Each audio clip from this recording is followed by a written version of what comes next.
ಹೇ ಶಾರದೆ ದಯ ಪಾಲಿಸು, ಈ ಬಾಳನು ಬೆಳಕಾಗಿಸು. ಹೇ ಶಾರದೆ ದಯ ಪಾಲಿಸು, ಈ ಬಾಳನು ಬೆಳಕಾಗಿಸು.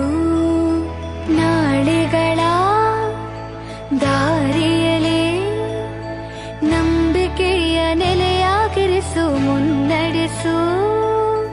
ಕೈ ಹಿಡಿದು ನಾವಾಡೋ ಪದ ಪದದಲ್ಲೂ ಸಂಚರಿಸು.